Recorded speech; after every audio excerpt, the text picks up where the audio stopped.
घर के अंदर विश्वनाथ दादाजी अपनी पोती अंजलि तकरीबन 12 वर्ष के सामने उदास बैठे थे। अंजलि, तेरी माँ रागिनी, उसकी हालत दिन ब दिन बिगड़ती जा रही है। वैद्य कहते हैं कि अगर देवप्रयाग से वो दुर्लभ संजीवनी कंद जड़ी बूटी ना मिली तो शायद। दादाजी, आप हिम्मत मत हारिए, माँ ठीक हो जाएंगी। लेकिन सच बताइए, उन्हें गांव से क्यों निकाला गया था? गांव वाले आज भी उन्हें अपशगुन क्यों मानते हैं? बेटा, ये बात बहुत पुरानी है। तेरे जन्म के कुछ महीनों बाद गांव में अकाल पड़ गया। हमारे सरपंच सारेक के भाई की फसल तबाह हो गई। किसी ने अफवाह फैला दी कि रागिनी का चेहरा अशुभ है। अंधविश्वास ऐसा फैला कि उन्होंने गांव की इज्जत बचाने के नाम पर तेरी माँ को घर और गांव से निकाल दिया। मेरे पास उन्हें बचाने की ताकत नहीं थी। ये अन्याय है दादाजी, ये अंधविश्वास है। लेकिन अब हम उन्हें मरने नहीं देंगे। आप फिक्र मत करिए। अगर वैद्य ने कहा है कि वो जड़ी बूटी ही आखिरी उम्मीद है, तो मैं आपके साथ देवप्रयाग जाऊंगी और उसे लेकर आऊंगी। तू मेरी बहादुर बच्ची है, लेकिन देवप्रयाग का रास्ता आसान नहीं है। मैंने सोचा था मैं अकेला चला जाऊंगा। आप अकेले नहीं जाएंगे, आपका सहारा मैं बनूंगी। उस जड़ी बूटी की महक मेरी माँ की सांस है और हम उसे छीन कर लाएंगे। याद रखिए, ये सफर सिर्फ एक रास्ता नहीं, हमारी सच्चाई की लड़ाई है। हाँ, शायद तू सही कहती है। हम दोनों मिलकर इस बार प्रकृति और किस्मत दोनों से लड़ेंगे। कल सुबह ही निकलना होगा, इससे पहले कि बहुत देर हो जाए। मन तो करता है कि इस पूरी दुनिया को जला दूं, जिसने मेरी बेटी पर कलंक लगाया। अगली रात का समय था। आसमान में काले कजरीले बादल घिरे थे। हवा में जबरदस्त ठंड थी। विश्वनाथ और अंजलि एक पुरानी बैलगाड़ी पर सवार होकर देवप्रयाग की ओर जा रहे थे।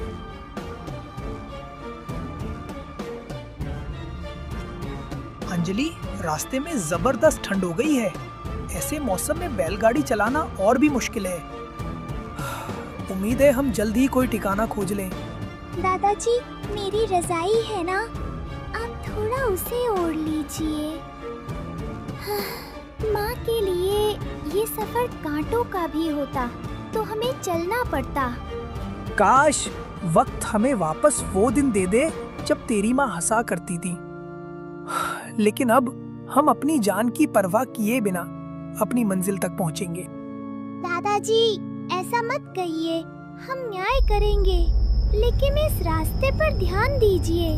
देखिए, सामने पहाड़ की चोटी पर वो रोशनी क्यों जल बुझ रही है। जैसे ही उन्होंने मुड़कर घाटी की तरफ देखा, बैल अचानक सहमकर ठिठक गए।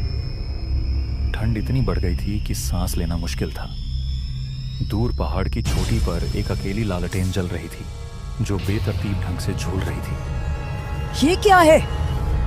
इतनी रात को इस वीरान रास्ते पर कोई इंसान इतनी ऊंचाई पर नहीं हो सकता। दादाजी, मुझे लगता है कि कोई हमें देख रहा है। हवा में किसी के रोने की आवाज है। ध्यान से सुनिए, चीख नहीं, सिसकियां हैं। तभी लालटेन तेजी से झूलने लगी और एक पल में बुझ गई। पूरी घाटी में घनघोर अंधेरा छा गया और ठंड का एक ऐसा झोंका आया मानो बैलों का खून जम गया हो। जरूर कोई जंगली जानवर होगा। डर मत बेटा, हमें रुकना नहीं है। आगे वीराना महल है, हमें वहीं आसरा लेना पड़ेगा, वरना ये जबरदस्त ठंड हमें यही खत्म कर देगी।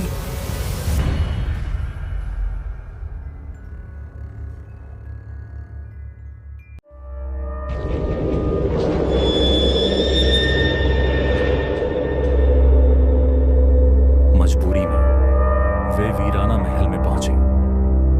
वो देखते हैं कि वो हवेली बहुत अच्छे तरीके से सजाया गया है। देखने में बहुत सुंदर लग रहा था। फिर दादाजी और उनके पोती अंजलि घर के अंदर चले गए। वहां 35 वर्षीय रुद्रानी मां खड़ी थी। उसके पास ही एक छोटी सी लड़की तारा, बेटी, कपड़े की गुड़िया ली खड़ी थी। अरे तुम लोग कौन हो? इस ठंड की रात में इस महल तक कैसे पहुंचे? माई, मैं विश्वनाथ हूँ और ये मेरी पोती अंजलि। हम शिवालय से देवप्रयाग जा रहे थे। रास्ते में अचानक जबरदस्त ठंड और बर्फीले तूफान ने हमें रोक दिया। हमें आसरा लेना पड़ा। आसरा तो मिल जाएगा। आओ अंदर आओ, लेकिन याद रखना, इस महल में कदम रखने वाला हर मेहमान अपनी एक नई दास्तान लेकर ही वापस जाता है या यहीं रह जाता है। तुम कौन हो? क्या तुम यहाँ अकेली रहती हो? मेरा नाम तारा है। ये मेरी रानी गुड़िया है। मैं अकेली नहीं हूँ। ये महल मेरा दोस्त है। देखो, ये कभी बहुत चुप लगता है और कभी अचानक हंसने लगता है। माई, आपकी उम्र कम है, लेकिन आपकी बातों में बहुत गहराई है। क्या ये महल वाकई उतना ही रहस्यमय है जितना लोग कहते हैं? इतनी जवान होकर आप इस वीराने में क्यों रह रही हैं? यहाँ रहने की कोई वजह नहीं होती बाबूजी, बस यहीं होने की एक मजबूरी होती है। इस महल की हर ईंट एक वादा है, एक ऐसा वादा जिसे मैं निभाए जा रही हूँ। माई, आप हमें डरा रही हैं। हम अपनी बेटी की जान बचाने के लिए एक जरूरी जड़ी बूटी लेने जा रहे हैं। हमें बस सुबह का इंतजार है। मैंने सुना है जो सच में जरूरत में हो, ये महल उसका रास्ता खोल देता है। आपकी बेटी, हाँ, हर कोई यहाँ किसी न किसी मजबूरी से आता है। इस महल की दीवारें हर आने वाले के दिल का डर ढूंढ लेती हैं। डर से ज्यादा खतरनाक होता है उसका हमारे दिल पर हावी होना। तारा, तुम्हारी गुड़िया रानी कितनी प्यारी है। क्या तुम यहाँ बिल्कुल भी नहीं डरती? ये महल तो बहुत डरावना और ठंडा है। डर तो बाहर की दुनिया में होता है, जहाँ लोग झूठ बोलते हैं। महल के अंदर तो बस सन्नाटा है, और सन्नाटा कभी अकेला नहीं छोड़ता। रानी सिर्फ उन्हीं से दोस्ती करती है जो सच्चे दिल से आते हैं। मैं भी रानी की दोस्त बनूंगी। मैं तो बिल्कुल भी नहीं डरती, चाहे महल कितना भी अंधेरा हो। यही तो राज है। कहते हैं इन दीवारों ने वो चीखें सुनी हैं जो कभी बाहर तक नहीं पहुंची, और जो भी बिना डर के यहाँ आता है, हवेली उसके दिल के भीतर छुपा डर खुद तलाश लेती है। विश्वनाथ गहरी नींद में सो गए, लेकिन अंजलि की आंखों में नींद नहीं थी। वह पूरी रात करवटें बदलती रही। वह अपनी माँ की बीमारी, रुद्रानी की रहस्यमयी आंखें और तारा की मासूम भयानक बातें सब कुछ सोच रही थी। सुबह सुबह मौसम साफ होते ही, तुम चले जाओगे तो मैं फिर अकेली रह जाऊंगी। रानी भी उदास हो जाएगी। काश तुम यही थोड़ी देर और रुक जाती।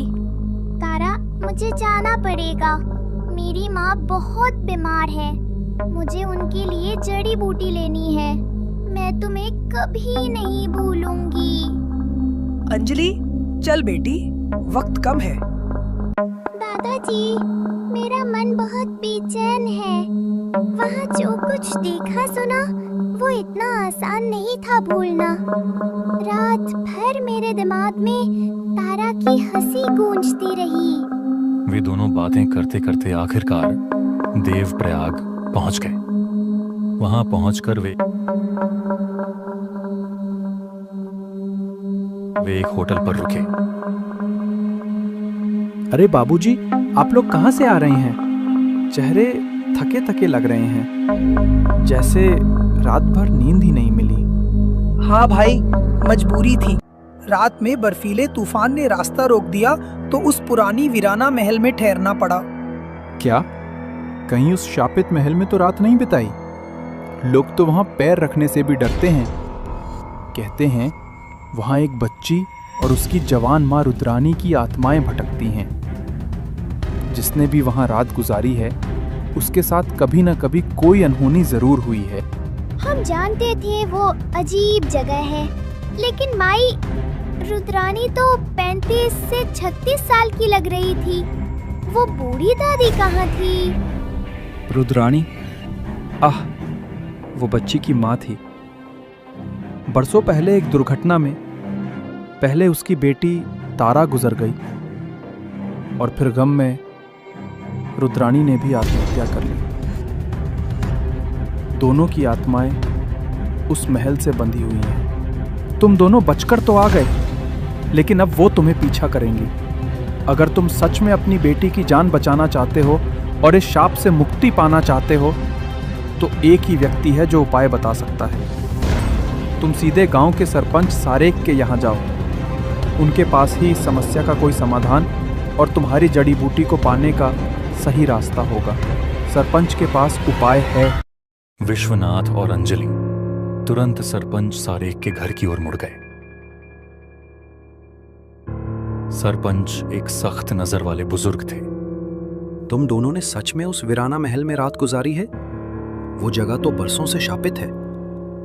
अब जब तुम दोनों वहां ठहर आए हो तो यकीन मानो वे आत्माएं तुम्हें इतनी आसानी से नहीं छोड़ेंगी। तुम्हारी मां रागिनी को मैंने गांव से निकाला था। मेरा भाई उसी महल का चौकीदार था।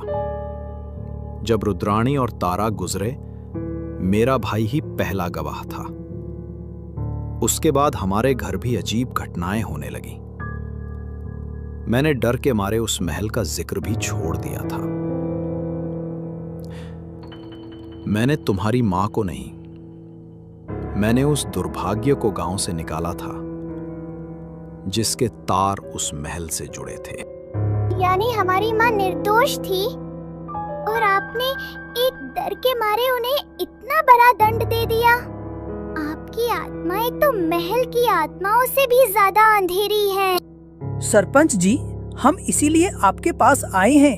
होटल मैनेजर ने कहा कि आपके पास संजीवनी कंद को सही तरीके से पाने का कोई उपाय है, क्योंकि हमें डर है कि महल की आत्माएं हमारे हर प्रयास को नाकाम कर देंगी।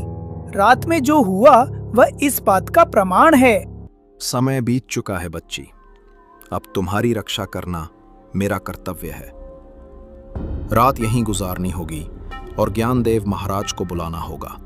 रात गहरी होने पर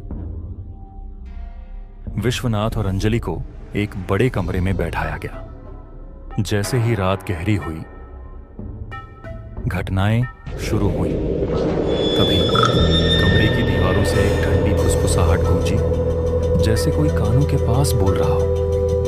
अंजलि, तुम यहीं रुकोगी? मेरी दोस्त, तुम्हारी माँ, उसका वक्त खत्म है। दादाजी, उन्होंने मेरा नाम लिया। वो आवाज सीधे मेरे दिल में उतर रही है। अचानक कमरे का तापमान तेजी से गिरा। ये असामान्य है। ये वीराना महल की आत्माओं का सबसे भयानक संकेत है। ज्ञानदेव महाराज को बुलाओ। विश्वनाथ, तुम दोनों इस कोने में बैठे रहो। मैं महल के शाप को जानता हूं।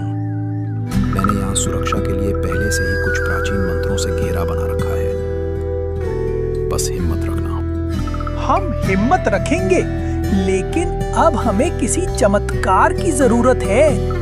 तभी गांव के महान तपस्वी योगी राज वहां पहुंचे और तेज स्वर में मंत्र पढ़ने लगे। चुप हो जाओ रुद्राणी, मैं जानता हूं तुम यहाँ हो।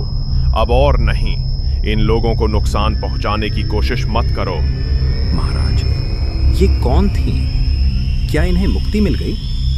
सरपंच, ये आत्माएं मुक्ति के लिए तड़प रही। ये कहानी सिर्फ रुद्राणी और तारा की नहीं, बल्कि समाज के अन्याय की भी है।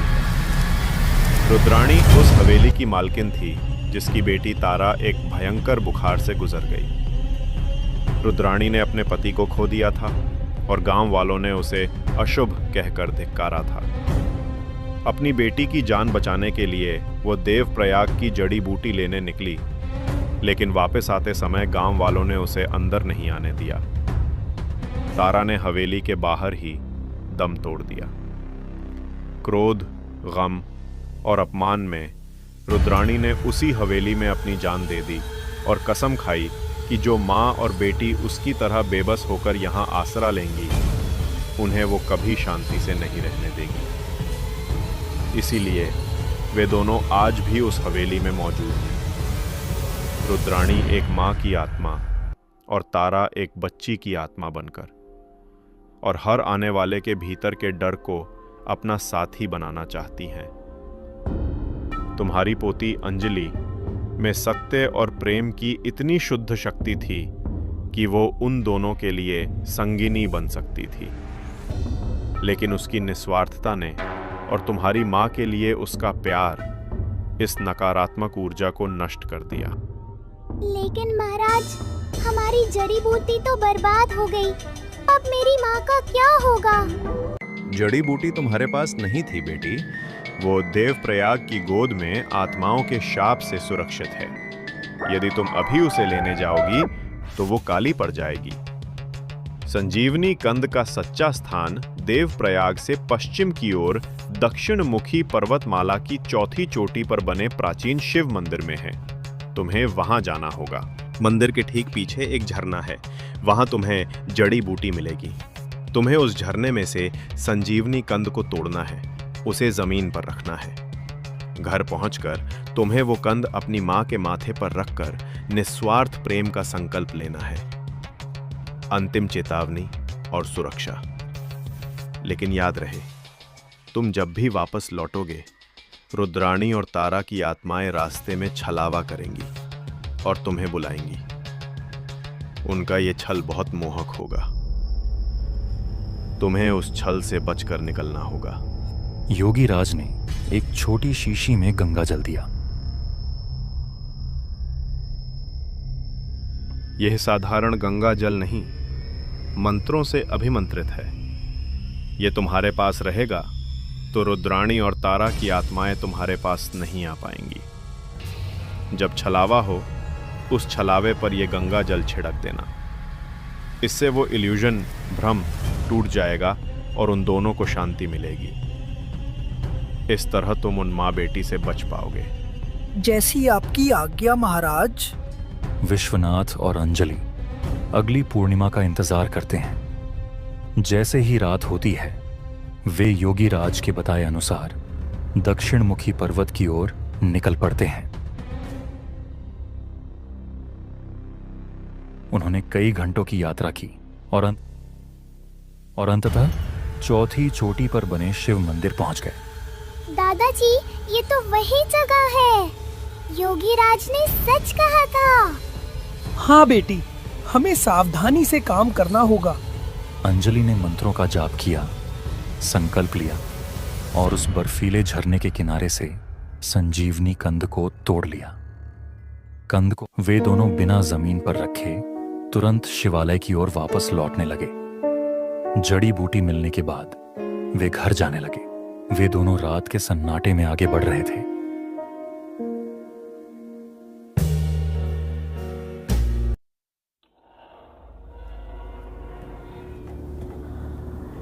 दीदी, कहाँ जा रही हो? यहाँ आओ, मुझे तुम्हारी गुड़िया चाहिए।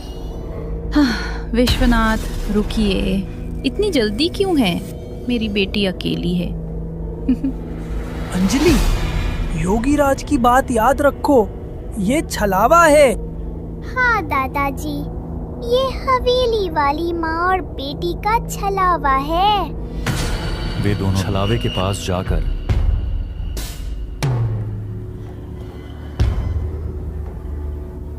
विश्वनाथ और अंजलि ने एक साथ उस छलावे पर गंगा जल छिड़क दिया। जैसे ही जल की बूंदें पड़ी, हवेली वाली माँ और बेटी की चीख निकली और फिर वहां गहरी शांति छा गई। छलावा टूट गया और वहां सिर्फ घना जंगल बचा। हवेली वाली माँ और बेटी को शांति मिल गई। आखिरकार वे मुक्त हो गए। और भी। दादाजी और अंजलि गंगा जल के द्वारा मां और बेटी से बचकर घर चले गए।